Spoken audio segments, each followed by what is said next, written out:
She kept a lantern burning for his lost patrols. The Alpha King followed her light home. The wolf came out of the dark like a shadow that had learned to run. Clara heard him before she saw him, a heavy body crashing through the frozen brush behind her cottage, and by the time she grabbed the fire poker from beside the hearth, he was already at her door, blood soaking into the snow beneath him. She should have been afraid. Every story she had grown up with told her to be afraid of a wolf this size, with shoulders wider than a grown man, and eyes that caught the lantern light like two burning coins. But there was something in the way he collapsed at her feet, something in the way his chest rose and fell in short, desperate gasps, that made her lower the poker, instead of raising it. She had lit the lantern in her window every night for 3 years. It was habit now, more than hope, though she never let herself say that out loud. Her brother Peter had gone missing on patrol at the edge of the Ashwood Forest, and no one had ever found him. Not his body, not his uniform, not even his boots. The village of Hollow Creek had stopped searching after the first winter. Clara had not. She kept the lantern burning because somewhere in her heart she still believed that light could call a lost person home, and if it worked for no one else, at least it gave her something to do with the ache that never really left her chest. The wolf's breathing turned ragged, and blood kept spreading beneath his back leg, dark and steady against the white snow. Clara knelt beside him without thinking twice, the way she always did when something needed help, whether it was a fallen bird or a stranger at her door. His fur was matted, and there was a metal trap still clamped around his leg, its teeth buried deep in muscle. She had seen those traps before, set by hunters near the tree line to catch anything that wandered too close to the village. "Hold still," she whispered, though she doubted a wolf could understand her. "I am not going to hurt you." His eyes, gold and impossibly aware, followed her every movement. There was something unsettling about the way he watched her, something too intelligent for an ordinary animal, but Clara pushed the thought aside. She had work to do. She pried the trap open with the poker, using it as a lever, and the wolf let out a low, pained sound, but did not pull away, as if he understood she was trying to help and not harm him. When the trap finally released, she saw the full damage, torn flesh, and a leg that would need cleaning and wrapping, if he had any hope of walking on it again. She dragged him inside her cottage, an effort that left her arms shaking, and laid him near the fire on a folded blanket. For a long moment she simply looked at him, this massive creature bleeding onto her floor, and wondered what kind of night this was turning into. Outside, the wind picked up, rattling the shutters, and somewhere far off she thought she heard the sound of horns, faint and urgent, the kind hunters used when they had lost their prey. She worked through the night, cleaning the wound with warm water and the herbs her mother had taught her to use, wrapping his leg with strips of clean cloth. The wolf watched her hands the entire time, never growling, never snapping, only watching, as if memorizing her face.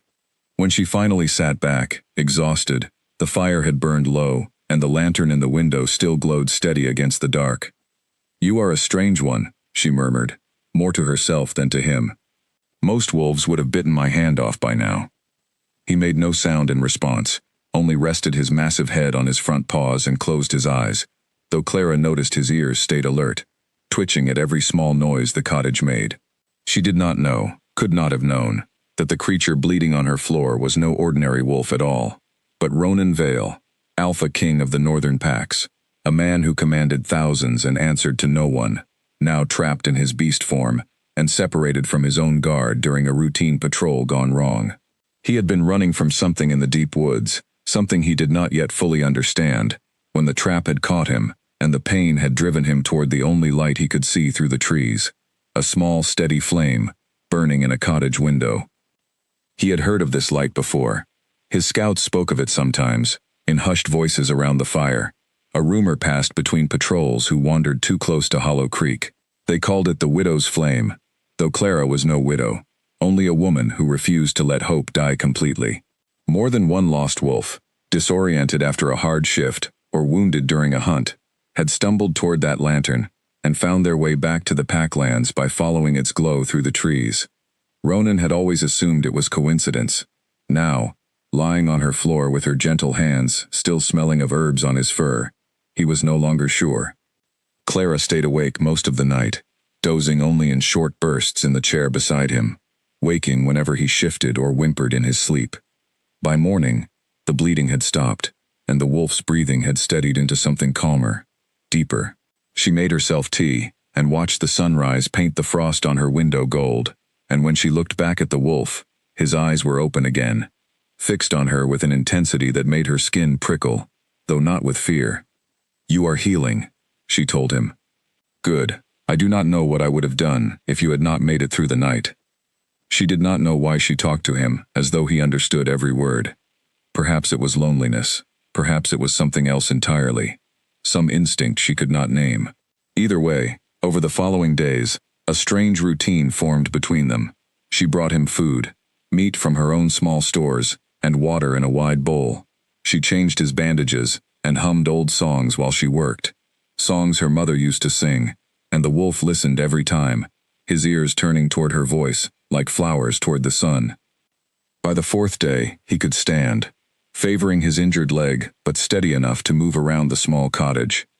Clara found herself talking to him more and more, about her brother, about the loneliness of the winters since he vanished, about the ache of a village that had moved on while she had not. She told the wolf things she had never told another living soul, secrets and fears she kept locked away even from her closest neighbors, because somehow it felt safe to speak them to a creature who could not repeat them to anyone. "They think I am foolish," she admitted one evening, watching the fire crackle.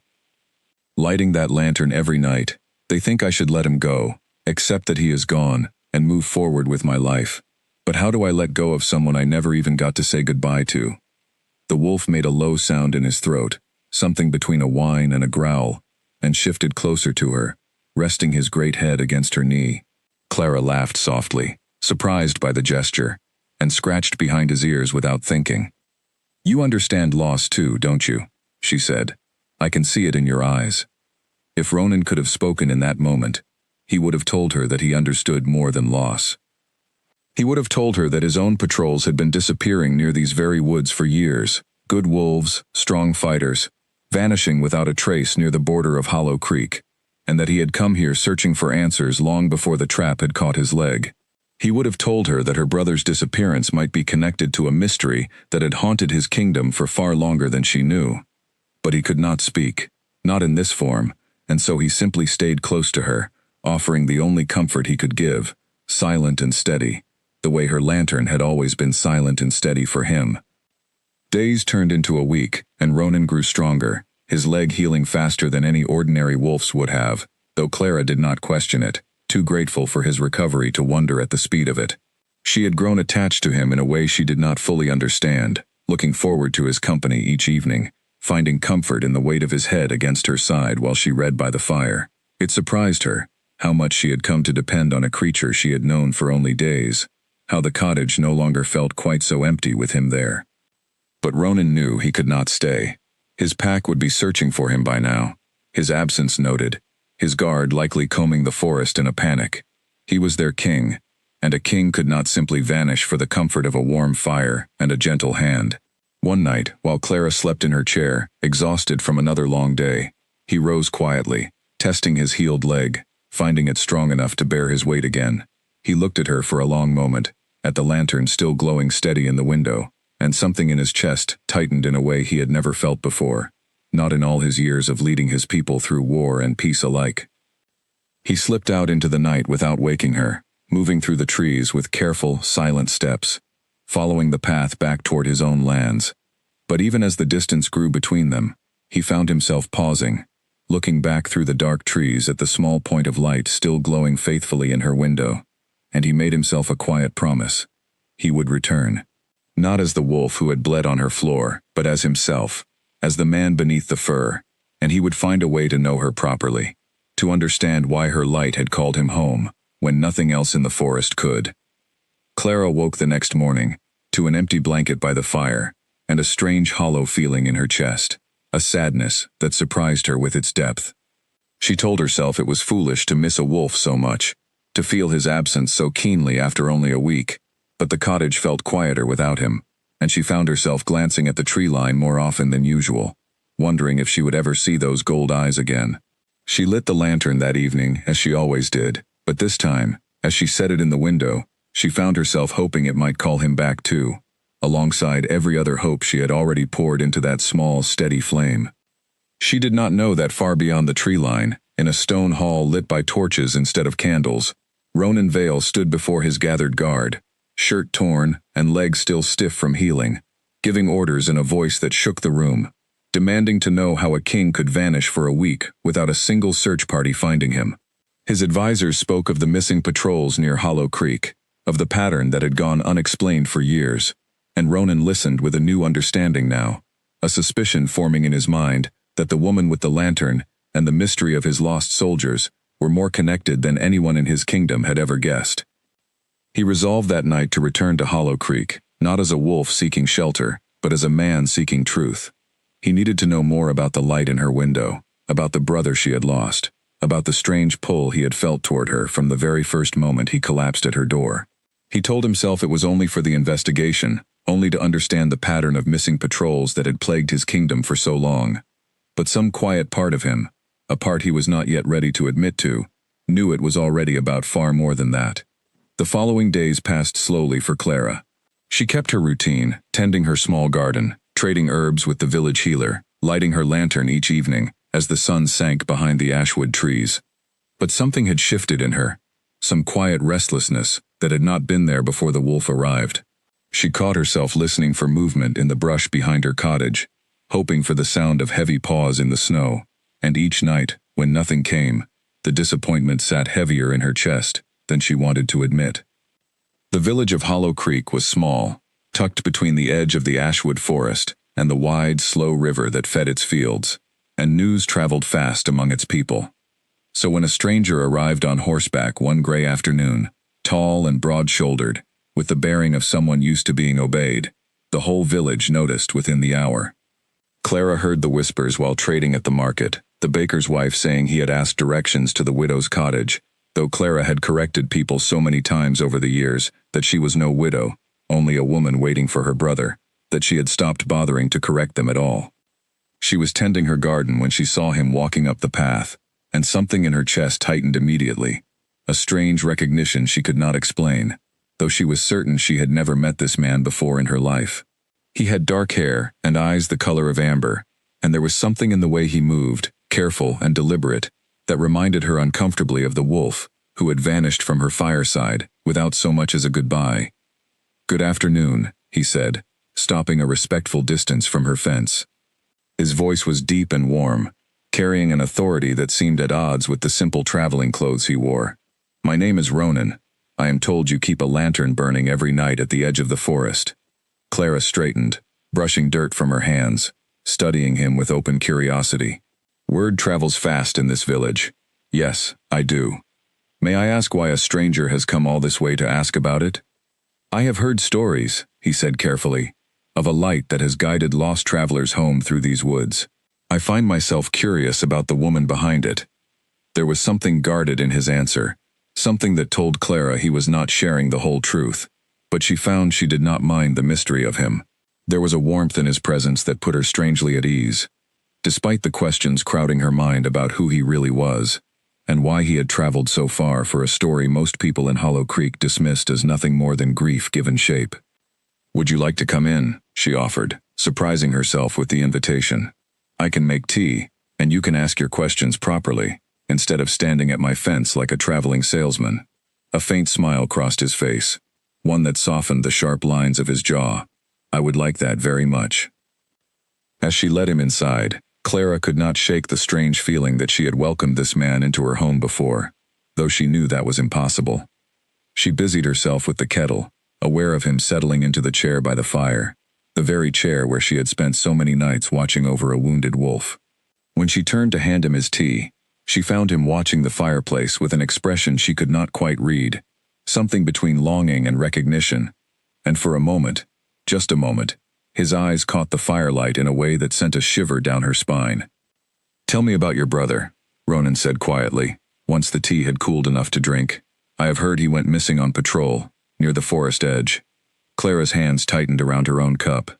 It was a question people rarely asked directly anymore, as though her grief had become something too old and too private to mention.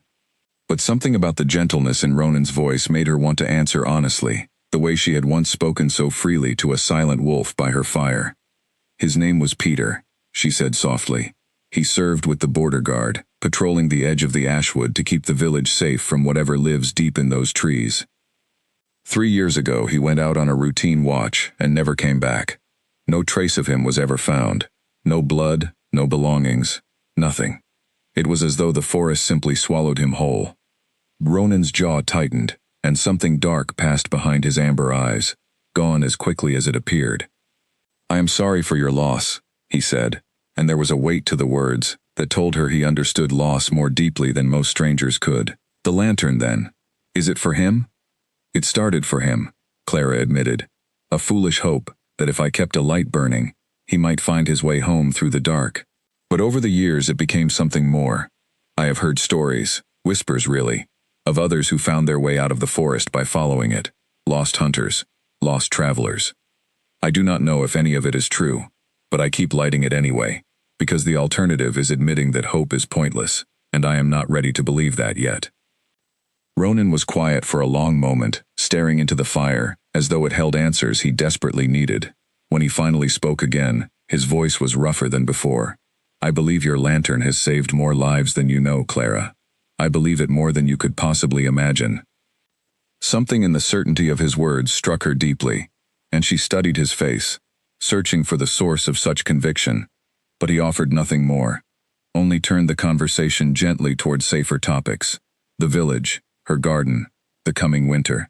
Yet as the afternoon stretched into evening and he finally rose to leave, promising to return and hear more of her stories, Clara found herself standing at her window long after he had disappeared down the path, watching the tree line with a strange new awareness, wondering about the missing patrols he had mentioned only in passing, and wondering, too, why the warmth of his presence had felt so impossibly familiar.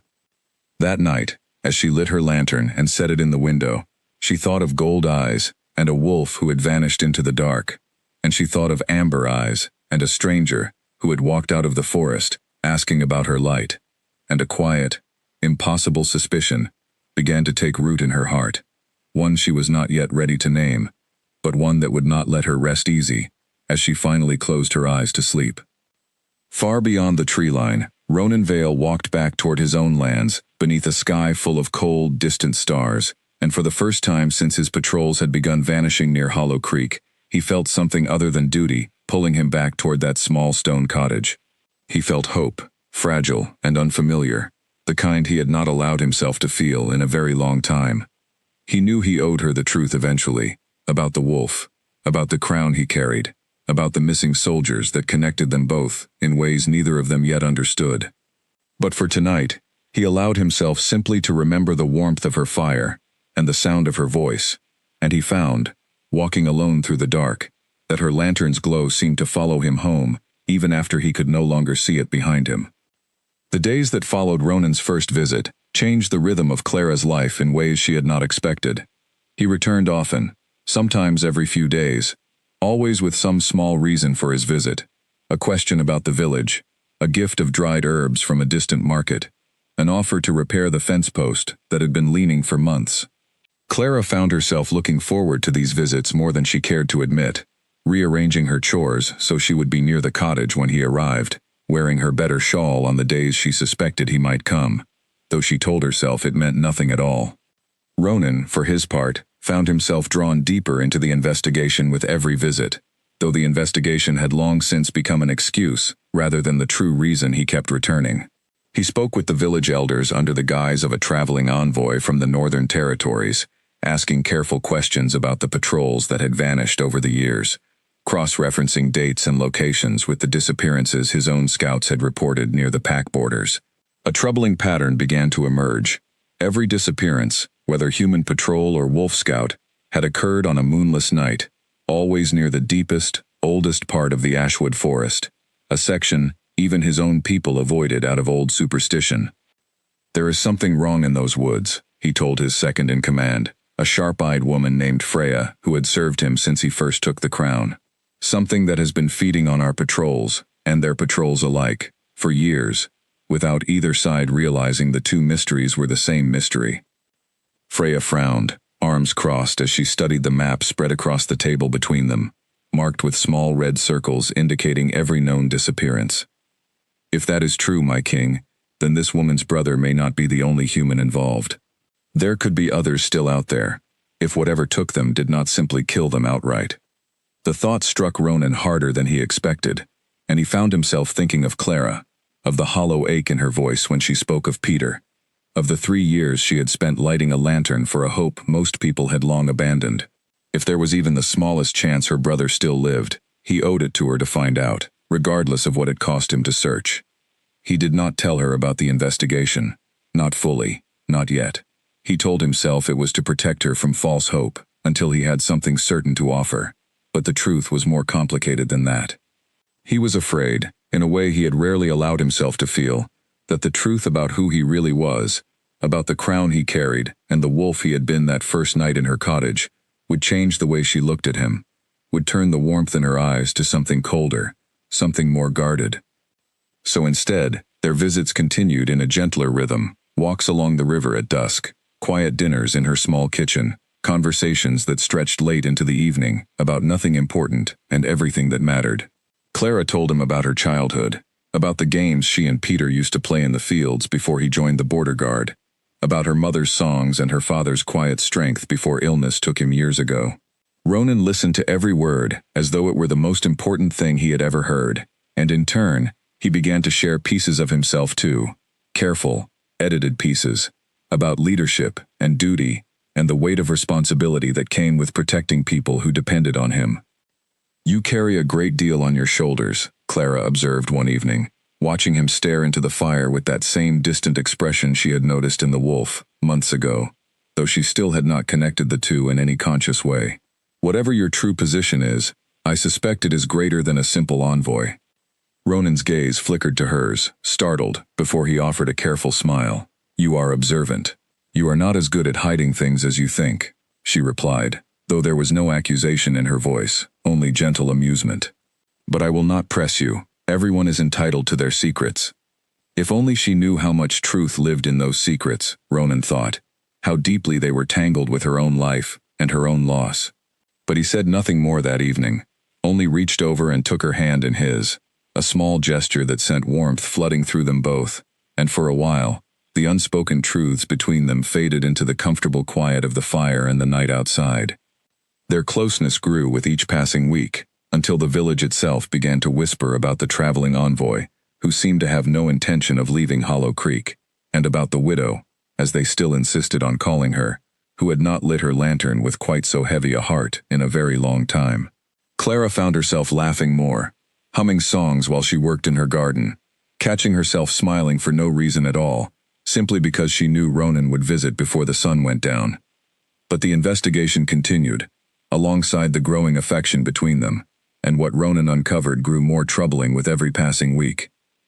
Freya's scouts, sent quietly into the deepest parts of the Ashwood forest, reported strange markings on old trees, symbols that did not belong to any known wolf pack or human settlement, arranged in patterns that suggested deliberate, intelligent design, rather than natural growth.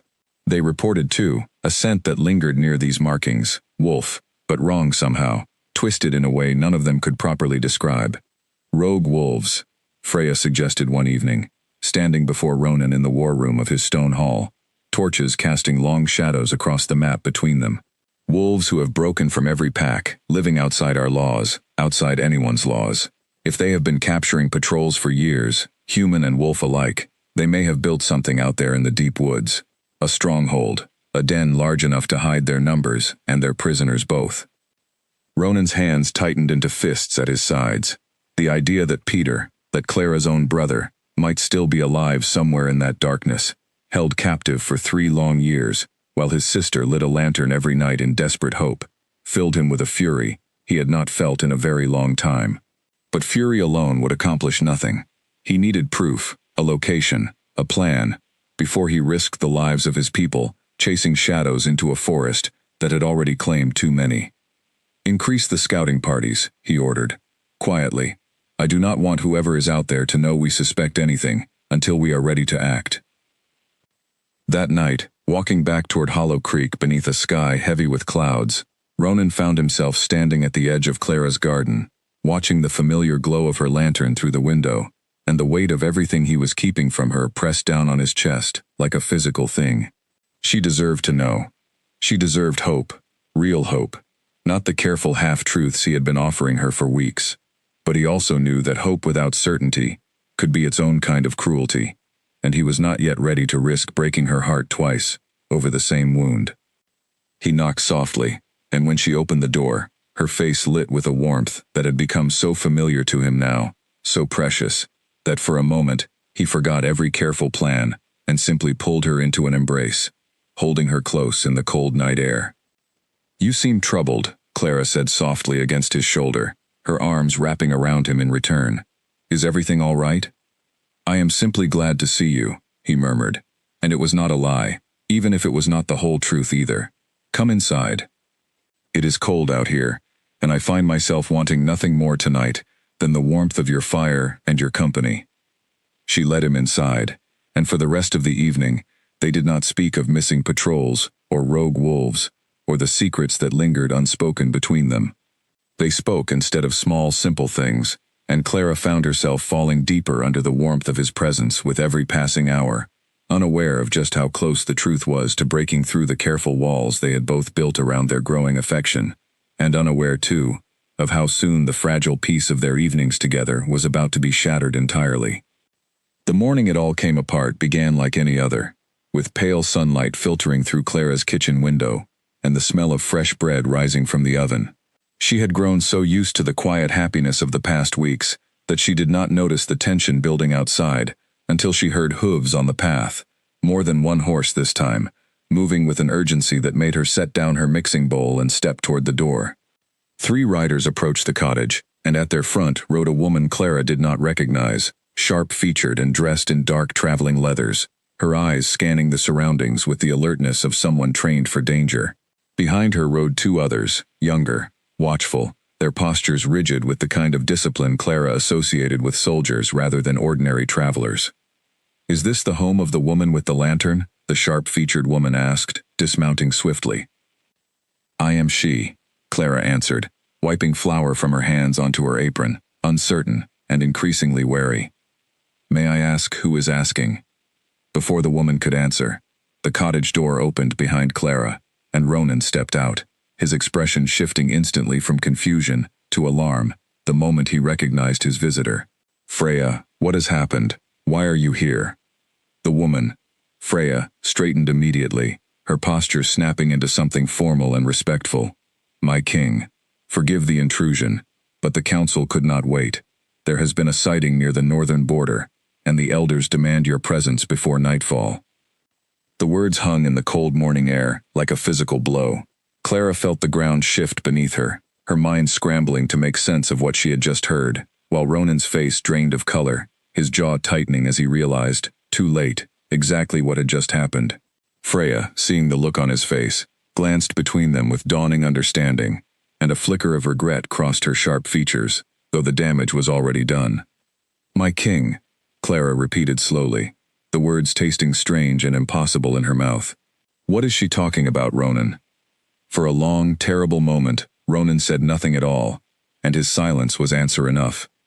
Clara took a step back, her arms wrapping around herself, as though she could hold together the pieces of understanding crashing through her mind.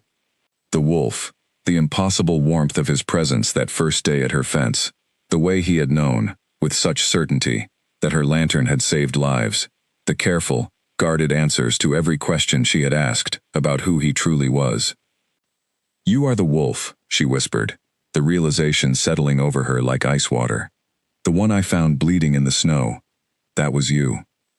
"Clara," Ronan began, stepping toward her, but she moved back further, her eyes wide with a hurt that cut through him more sharply than any blade ever had. "And you let me believe you were simply a traveler," she continued, her voice rising now, shaking with a mixture of anger and betrayal she had not known she was capable of feeling. "You let me talk about my brother, about my grief, about everything I have carried for 3 years, while you already knew far more than you ever told me. Who are you, Ronan? What are you truly?" He could see no way forward now except through the truth, however painful it might be to hear.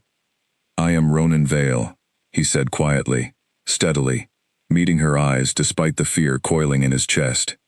Alpha King of the Northern Wolf Packs. I have ruled these lands and the forests beyond them for many years.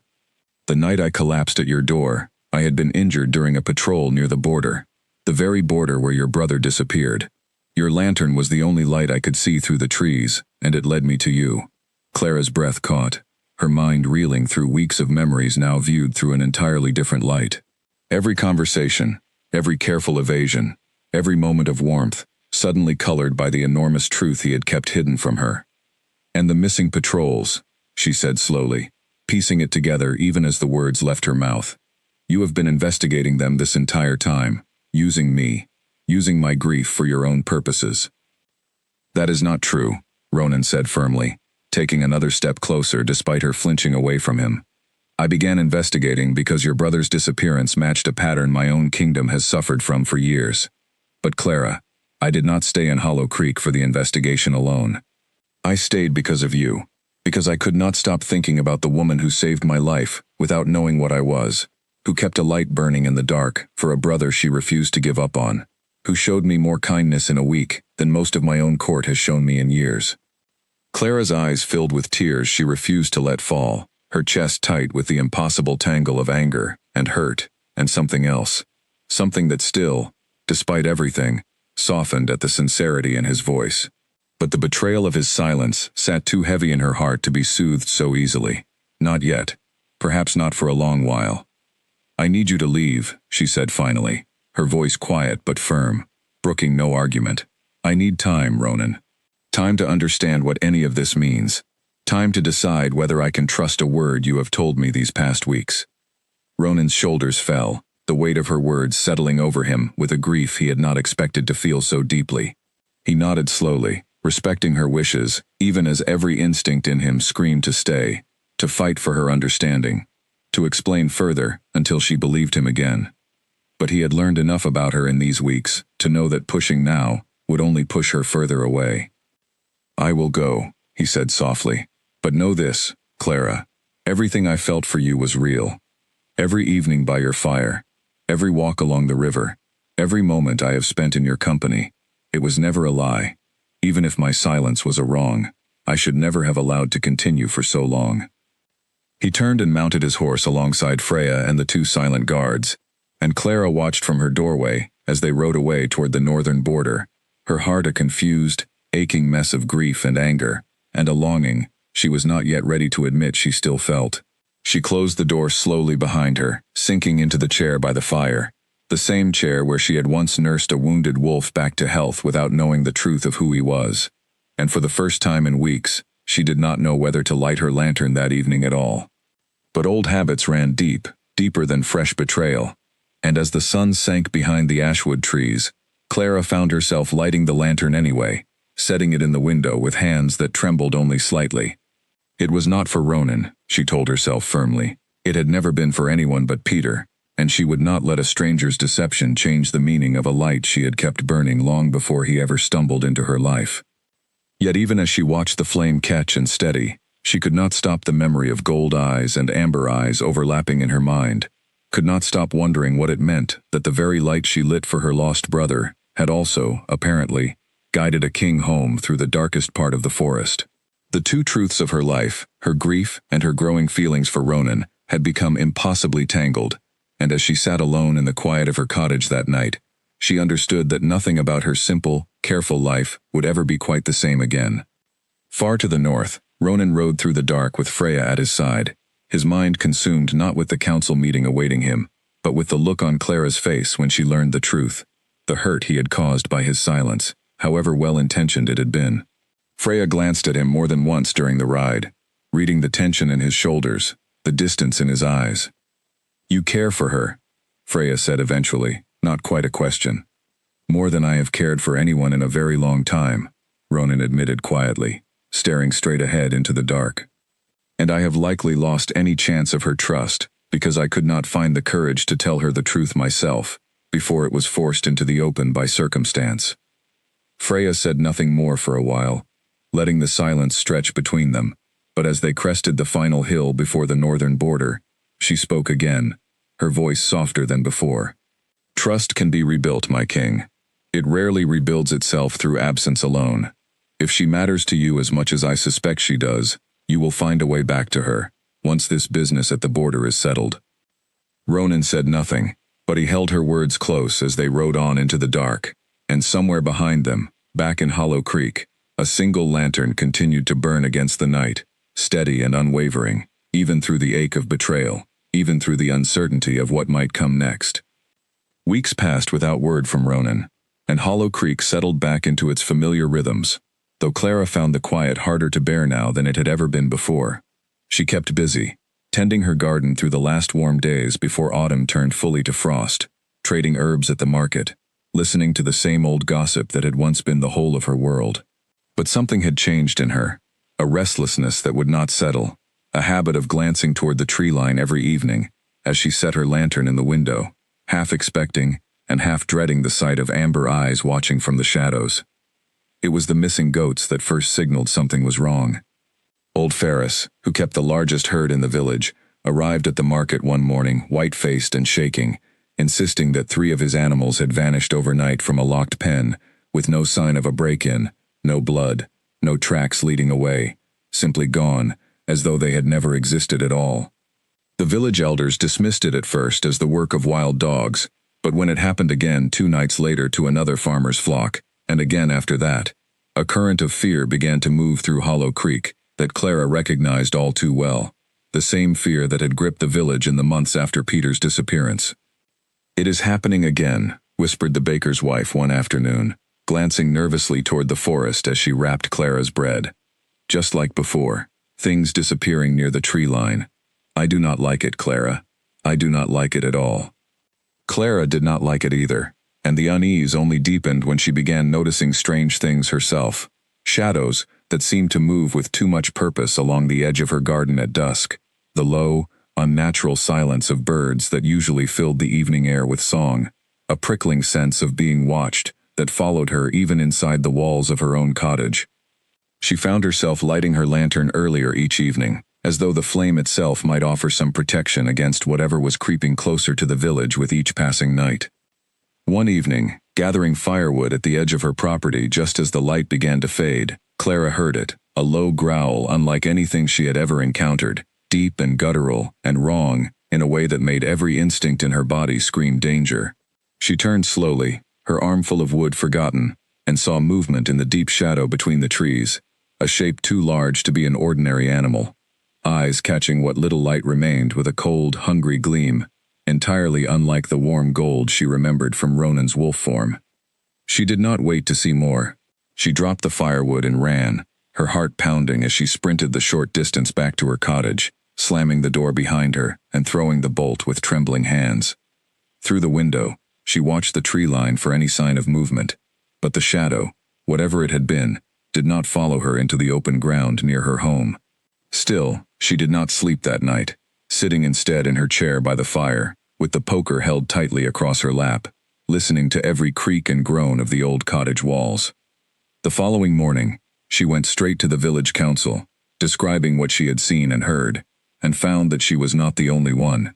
2 other villagers reported similar encounters, shadows moving with unnatural intelligence, growls that did not match any known predator in the region, a growing sense that something ancient and dangerous had begun stirring in the deepest part of the Ashwood forest. The council, frightened and out of options, turned to old maps and older stories, searching for any explanation, but found nothing that adequately captured the wrongness of what was happening. Clara sat through the meeting with a growing certainty settling heavy in her chest. She thought of Ronan's investigation, of the missing patrols he had mentioned, human and otherwise, of the careful way he had avoided telling her the full truth of what he suspected. If something dangerous truly was moving through the deep woods, something connected to years of disappearances on both sides of the border, then Hollow Creek needed help far beyond what its small council could provide. And however complicated her feelings toward Ronan remained, however much his deception still stung, she knew there was only one person with the knowledge and the power to protect her village from whatever was coming. That evening, she sat down at her small writing desk and composed a letter, her hand steady despite the storm of emotion churning beneath the surface. She kept the words simple and direct, describing the missing livestock, the shadows in the trees, the the growl that still echoed in her memory whenever she closed her eyes. She did not mention their argument, did not mention the ache that had settled in her chest since he rode away weeks earlier. She simply asked for his help, for the sake of her village, and sealed the letter before she could talk herself out of sending it. She gave the letter to a traveling merchant heading north the next morning, along with careful instructions on where to find the Alpha King's court, and then she returned home to wait, uncertain whether her words would even reach him, uncertain, too, what she would say or feel if they did. She did not have to wait long. 3 days after sending the letter, as dusk settled over Hollow Creek and Clara prepared to light her lantern once more, she heard hoofbeats on the path, fast and urgent, and her heart leapt into her throat even before she saw him, riding hard toward her cottage with Freya and a dozen armed riders close behind. Ronan dismounted, before his horse had fully stopped, crossing the distance between them in a few long strides, his expression a mixture of relief and fierce concern that took her breath away, despite everything unresolved between them. "Are you hurt?" he demanded, his hands hovering near her shoulders, as though he needed to be certain she stood before him, whole and unharmed. "Your letter said shadows," growls near the tree line. "Tell me everything, Clara, exactly as you experienced it." Whatever anger still lingered from their last parting softened, just slightly, at the raw urgency in his voice, at the way his eyes searched her face for any sign of injury.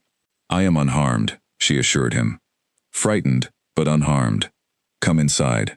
I will tell you everything I know." Over tea, that neither of them touched, Clara recounted every detail, the missing livestock, the wrongness of the growl she had heard, the shadows moving with purpose along her garden's edge. Ronan listened with his jaw tight, exchanging grim glances with Freya as the pieces of Clara's account confirmed his worst suspicions. "Rogue wolves," Freya said quietly, once Clara had finished. "It matches everything we have found in the deep woods these past weeks.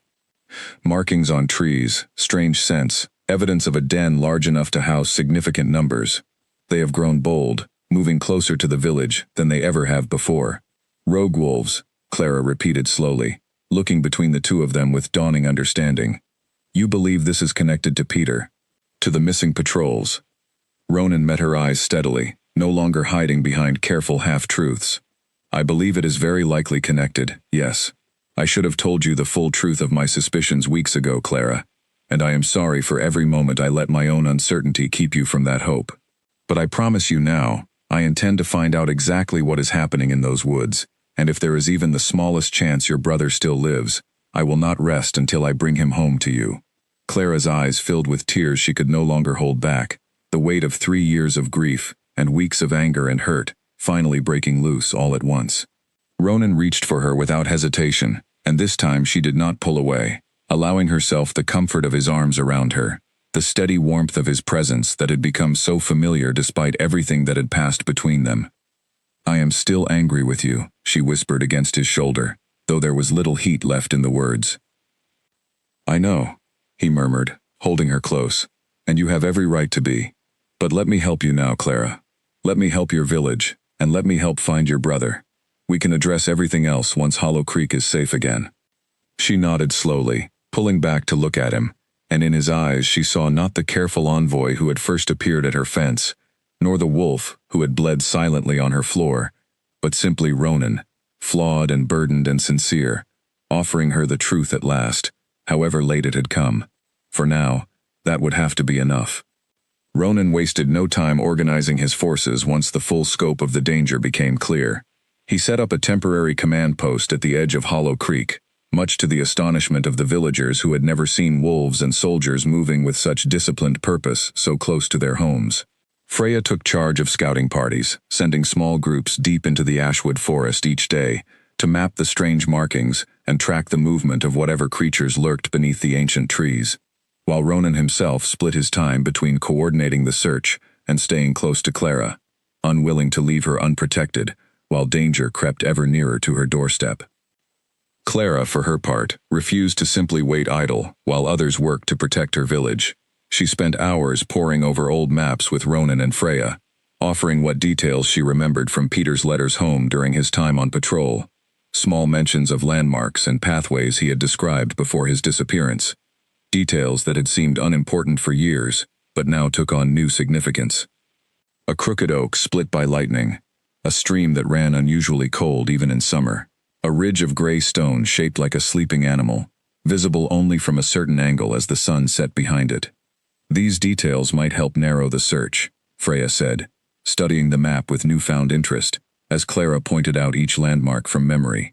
The deep woods are vast, but if we can match these markers to known locations, we may be able to identify where the rogue den is hidden. Over the following days, the scouting parties returned with increasingly detailed reports.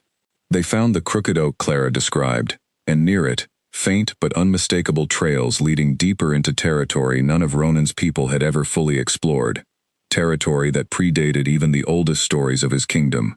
They found the cold stream as well, and following its path upstream discovered signs of recent activity, disturbed earth, broken branches, the unmistakable scent of wolves that did not belong to any known pack.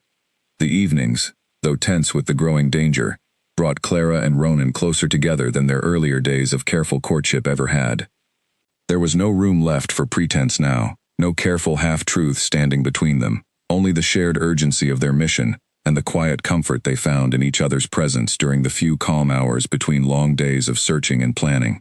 Clara found herself forgiving him more fully with each passing evening, understanding better now the impossible position he had been in, torn between duty to his kingdom and his growing feelings for a woman who represented everything his investigation had been searching for all along. "I never meant to use you," Ronan told her one night, as they sat together outside her cottage, watching the stars emerge over the dark silhouette of the forest. "I know I said as much before, but I need you to understand it fully.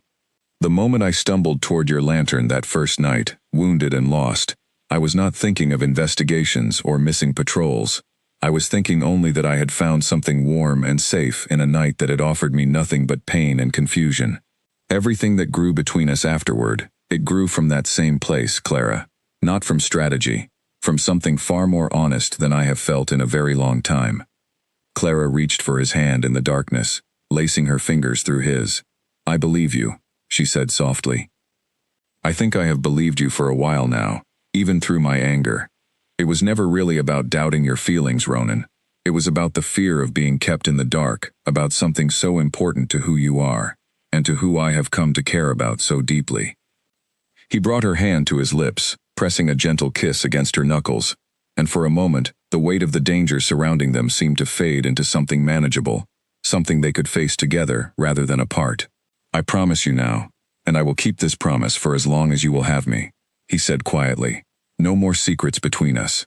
Whatever we face from here forward, we face it with full honesty." The following morning, Freya arrived with news that changed everything. Her scouts, pushing further into the deep woods than any patrol had gone in years, had discovered the entrance to a hidden den network, cleverly concealed beneath a collapsed hillside and camouflaged with generations of overgrowth. More importantly, they had detected scents within the den that did not belong to wolves at all. Human scents, faint but unmistakable, suggesting that whatever the rogues had been doing with their captives over the years, some of them at least might still be alive. Clara's breath caught at the news, hope and terror warring in equal measure within her chest. "Peter," she whispered, hardly daring to believe it. "Do you think he could truly be there?" "I do not know for certain," Ronan admitted carefully, unwilling to offer false comfort even now. "But it is possible, Clara. It is genuinely possible, and I intend to find out." He immediately began planning the rescue mission with Freya and his most trusted fighters, mapping the den's layout as best they could from the scouts' reports, discussing strategy long into the night. Clara listened to every word, and when the planning finally paused, she spoke up with a firmness that left no room for argument. "I am coming with you," she said. Ronan turned to her immediately, concern etched across his features. "Clara, the den will be dangerous, filled with wolves who have shown no restraint in taking prisoners and defending their territory. I cannot in good conscience allow you to walk into that kind of danger." "You cannot allow it," Clara repeated, her chin lifting with quiet determination. "Ronan, I have waited 3 years for even the smallest hope that my brother might still be alive. I have lit a lantern every single night, hoping against every reasonable expectation that it might somehow guide him home. I will not sit safely in my cottage while you and your fighters risk everything to bring him back to me. If there is even a chance he is in that den, I need to be there when he is found. Freya, watching the exchange with careful eyes, spoke up before Ronan could argue further. "My king, if I may, she knows the landmarks better than any of us. Her presence could help us navigate more quickly once we are inside, and speed may matter greatly if the prisoners have been held in poor conditions for so long." Ronan looked between the two women, torn between his instinct to protect Clara from harm and the practical wisdom of Freya's argument, and finally, reluctantly, he nodded. "You will stay close to me at all times," he said firmly, his eyes locking with Clara's, "and you will follow every instruction without hesitation, no matter how urgent the danger becomes. Do you understand?" "I understand," Clara agreed, relief and determination mingling in her expression. "Thank you, Ronan." That night, as the final preparations for the rescue mission came together, Clara found herself unable to sleep, her mind racing between hope and fear in equal measure. She rose from her bed and walked to the window, where her lantern still burned steady against the dark, and she pressed her hand against the cold glass, whispering a quiet prayer into the night, that tomorrow, finally, after 3 long years, her light might truly guide her brother home.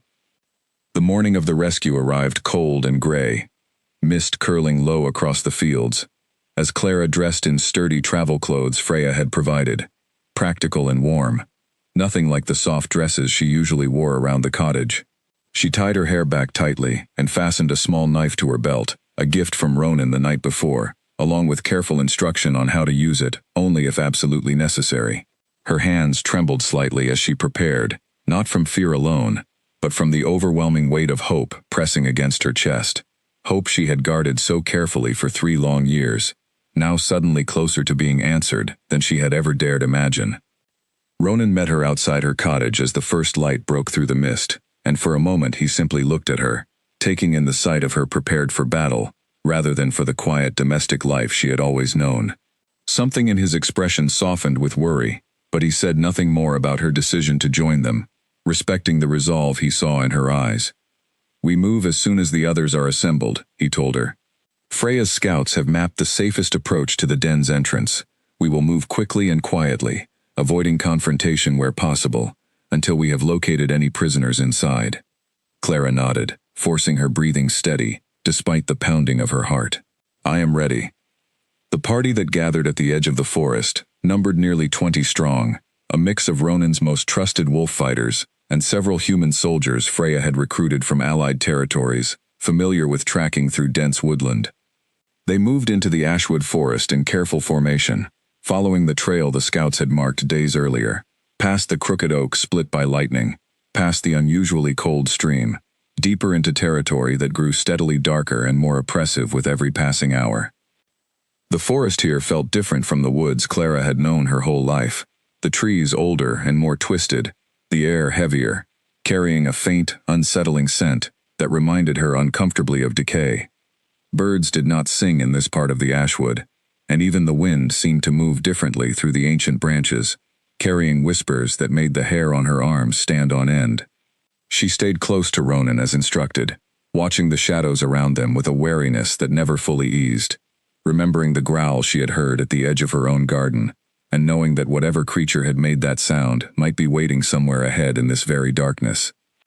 By midday, the ridge of gray stone shaped like a sleeping animal came into view, exactly as Peter had described it in his letters years before, and Clara felt a fresh wave of emotion wash over her at the sight, proof that her brother truly had walked this same ground, that his memory of these landmarks had not been imagined or exaggerated by time. Beyond the ridge, hidden beneath a collapsed hillside thick with generations of overgrowth, lay the entrance to the den, a dark opening barely visible unless one knew exactly where to look. Ronan called the party to a halt, gathering his fighters close for final instructions before the assault began. "We move in 3 groups," he said quietly, his voice carrying just far enough for everyone to hear without risking discovery. "Freya leads the first group toward the western passage, securing any exits the rogues might use to flee. I will lead the second group through the main entrance to confront whatever resistance we encounter directly. The third group will search the inner chambers for any prisoners once the main threat has been contained. Clara stays with me at all times." The fighters nodded grimly, checking their weapons one final time, and Clara felt the tension in the air thicken as the moment of action finally arrived. Ronan turned to her one last time before signaling the advance, his amber eyes steady despite the danger ahead.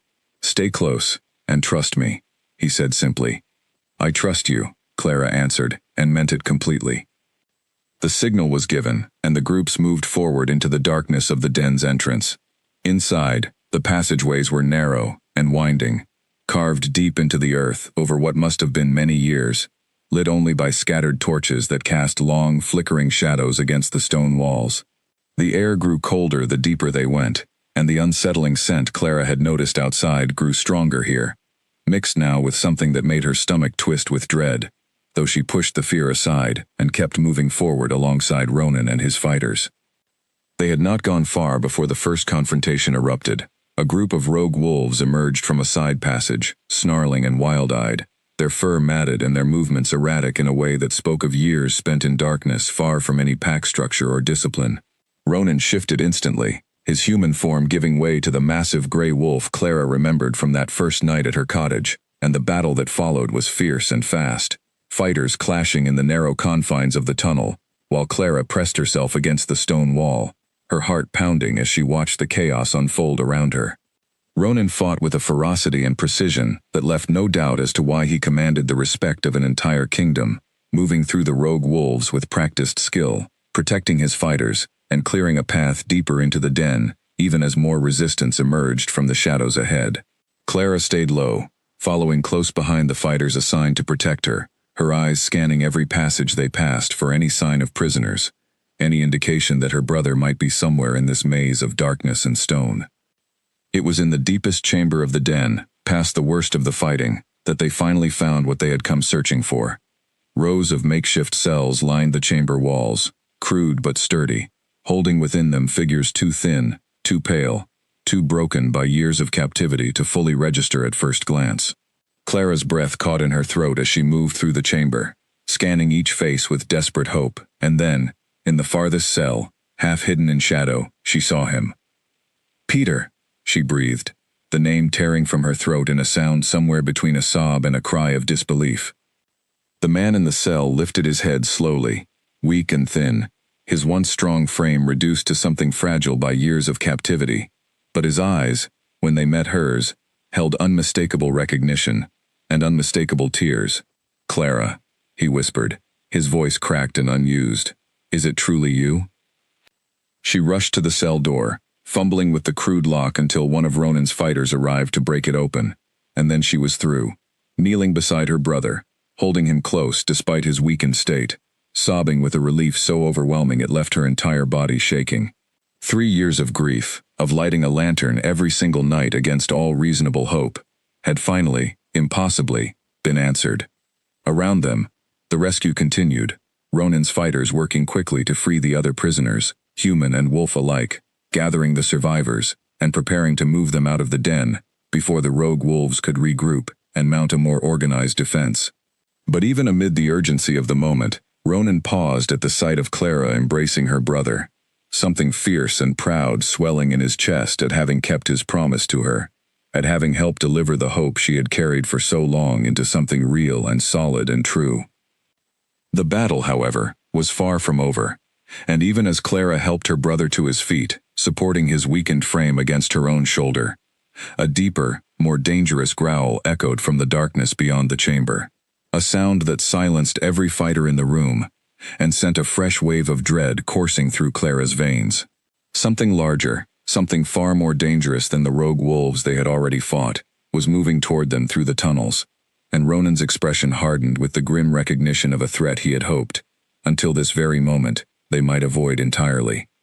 The creature that emerged from the deepest tunnel was unlike anything Clara had ever seen, larger even than Ronan in his wolf form, its fur matted and dark, its eyes burning with a wild, unnatural hunger that spoke of years spent as leader over the broken pack of rogues that had built this den.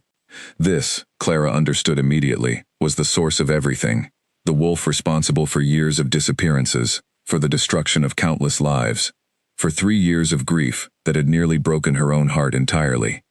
"Get the prisoners out," Ronan commanded, his voice carrying absolute authority, despite the danger closing in around them. "Freya, lead them to the surface. I will handle this." "Ronan," You cannot face that alone, Clara protested, even as she helped support her brother's weight, torn between her instinct to stay by Ronan's side and her responsibility to see Peter safely out of the den. I have to, Ronan said firmly, his eyes meeting hers for just a moment amid the chaos. This ends here, Clara. Trust me. She had no choice but to trust him, even as fear for his safety clawed at her chest.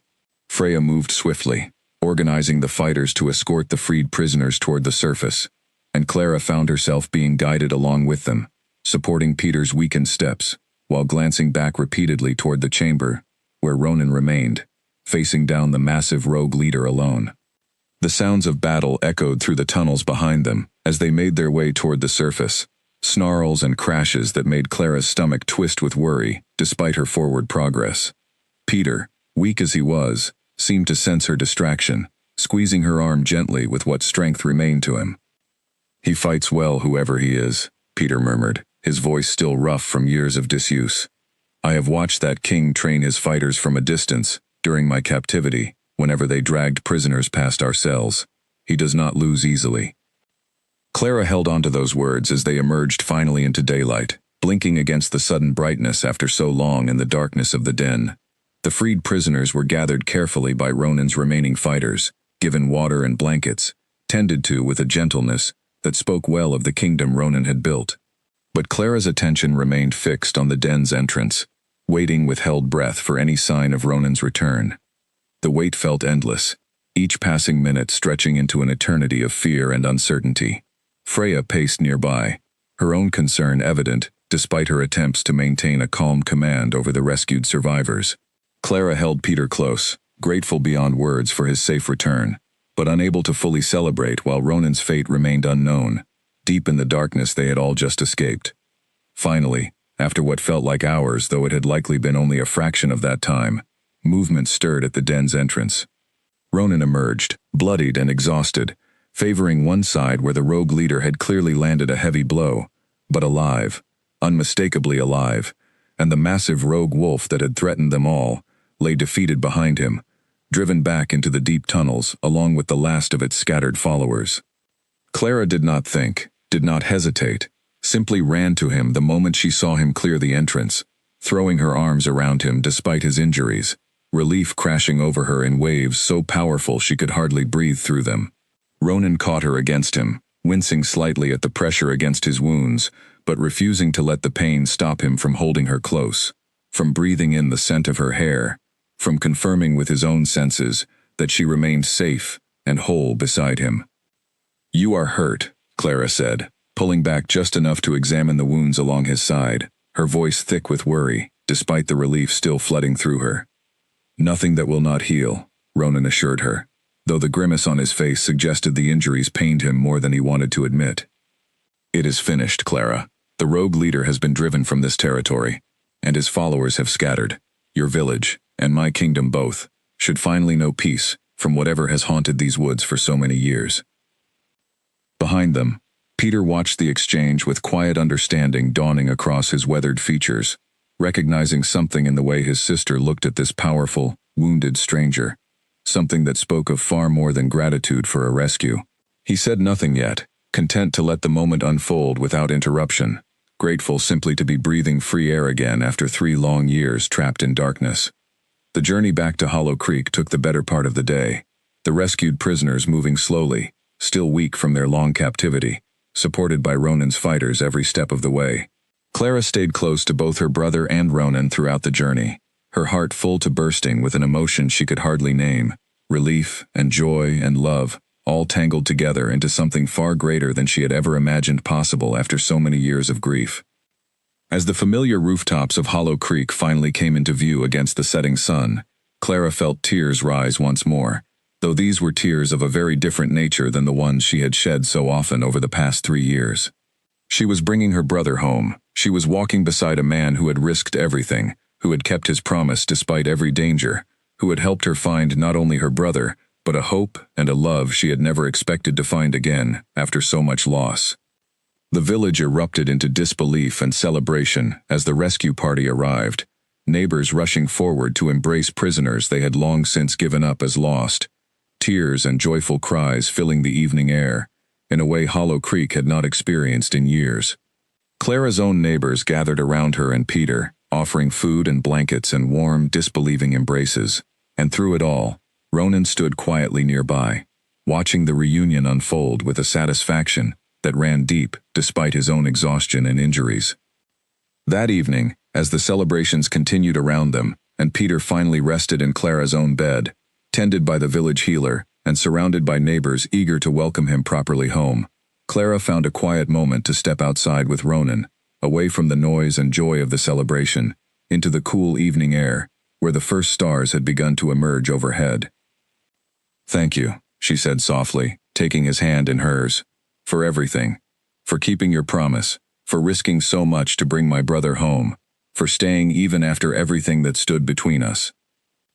Ronan brought her hand to his lips, pressing a gentle kiss against her knuckles, just as he had done before, though this time the gesture carried the full weight of everything they had endured together, to reach this moment. "There is nowhere else I would rather have been," he told her honestly. "And Clara, there is something I want to ask you now that this danger has passed, something I have wanted to ask since long before tonight." Her heart quickened at the seriousness in his tone, though warmth and hope filled her chest rather than fear. "What is it, Ronan?" He looked at her steadily, the firelight from the village celebration flickering gently against his features, and for the first time since she had known him, she saw none of the careful guardedness that had once marked his every word, only open, honest affection, plain for her to see. "I have led my kingdom for many years," Ronan began, his voice steady, despite the vulnerability plain in his eyes.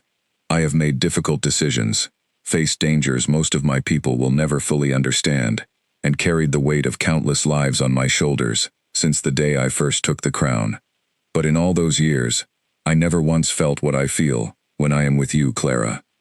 That first night, wounded and lost in the snow, your light was the only thing that guided me home, and every day since, whether I have admitted it fully or not, you have continued to guide me toward something I did not know I was searching for, a warmth, a peace, a sense of belonging I thought impossible for someone who carries a crown." Clara's breath caught, her hand tightening around his, as tears gathered once more in her eyes, though these tears carried nothing but joy. "Ronan," she whispered, hardly daring to hope for what she suspected he was about to say. "I know my world is complicated," he continued, "and I know I have already asked so much of you. Trust rebuilt after deception, courage in the face of danger, patience through everything that has passed between us these past months. But I am asking you now for one thing more, Clara. Stand beside me, not as a secret kept from my kingdom, not as an envoy's quiet companion, but as my equal, my partner, my queen. I love you, more deeply than I have loved anything in my long life, and I want the whole world to know it." For a long moment, Clara could not speak at all, overwhelmed by the enormity of what he was offering, by the depth of feeling in his eyes, by the impossible journey that had brought them from a wounded wolf bleeding on her floor to this moment beneath the stars, her brother safe and sleeping just inside her cottage. The danger that had haunted both their peoples finally ended. She thought of the 3 years she had spent lighting a lantern with no certainty it would ever guide anyone home, and of how, against every reasonable expectation, it had guided home not only the brother she loved, but a king who had become the truest partner she had ever known. "Yes," she finally said, laughing through her tears, as the word left her lips with complete certainty. "Yes, Ronan, I will stand beside you. I love you too, more than I ever thought I could love anyone again, after everything I have lost. You have given me back my brother, and you have given me a hope I thought I had buried alongside my grief. I would be honored to stand as your queen." Ronan's face broke into a smile, so genuine, so full of relief and joy, that Clara felt her own heart nearly overflow at the sight of it. He pulled her close, and beneath the quiet stars above Hollow Creek, with the sounds of celebration still drifting from the village behind them, he kissed her gently, a promise sealed between them at last, free of secrets, free of doubt, built instead on honesty and trust, hard-won through danger and grief alike. The weeks that followed brought changes to Hollow Creek that none of its residents could have imagined only months before. Word spread quickly of the Alpha King's engagement to the village woman who had kept a lantern burning through years of grief, and travelers from distant territories began arriving to see for themselves the small village that had captured their king's heart.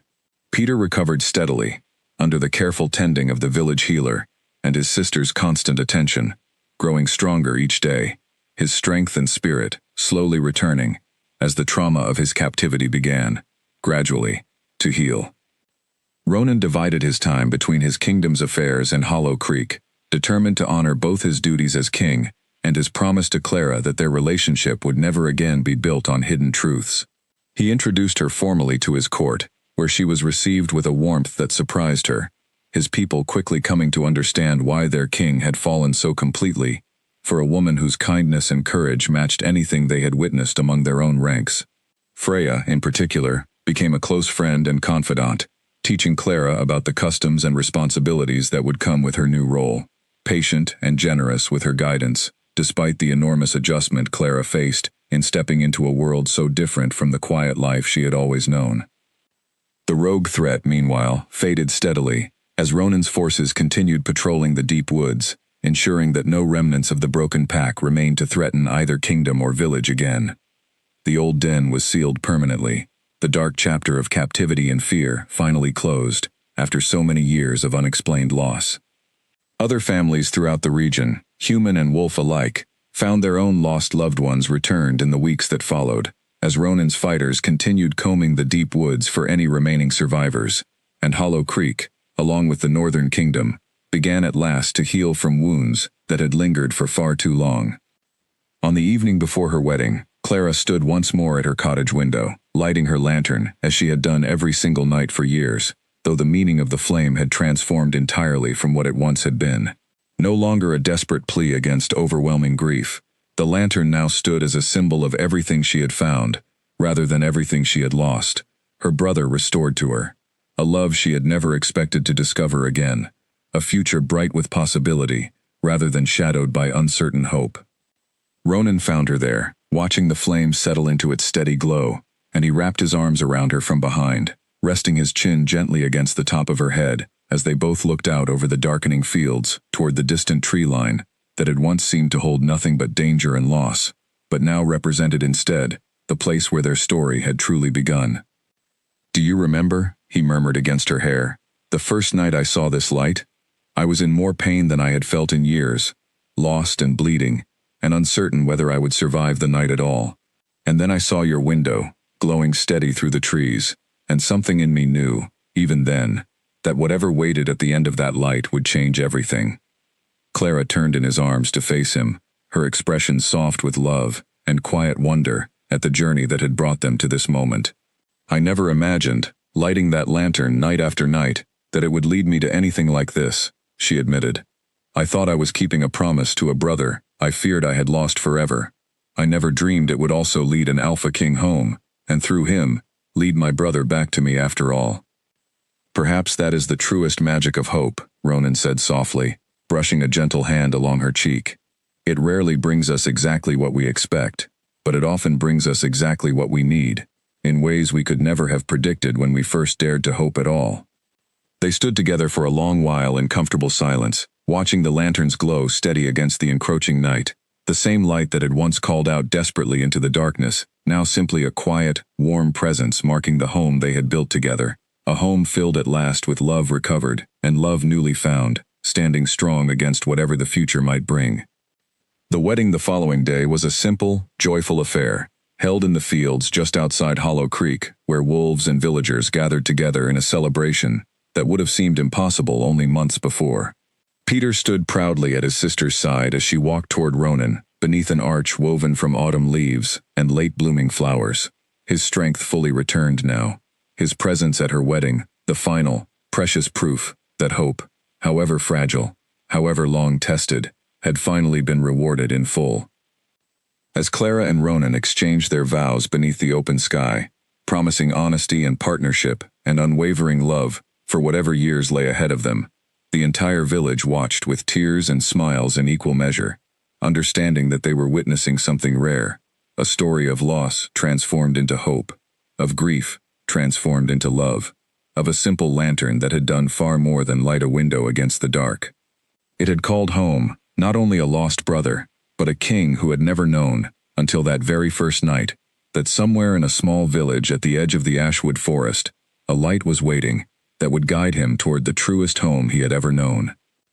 That night, as the celebrations finally quieted and the newly married couple walked together back toward Clara's cottage, now to become their shared home between visits to Ronan's northern court, they paused once more beneath the window where the lantern still burned steady against the dark. Clara reached up and gently touched the warm glass, feeling the flame's familiar warmth beneath her fingertips, and Ronan wrapped his arm around her shoulders, pulling her close against him. "Will you keep lighting it?" he asked softly, "now that everyone you love is finally home?" Clara considered the question for a long moment, watching the steady flame flicker gently in the evening breeze, and then she smiled, a warm, certain smile that held within it every hard-won lesson of the years behind her, and every bright hope of the years still to come. "Always," she said simply, "not for grief anymore, and not for fear. But because a light in the dark is never wasted, Ronan. It might guide home a lost brother, or a wounded king, or simply remind anyone passing through the dark that somewhere, someone, is waiting with warmth and welcome, whenever they finally find their way.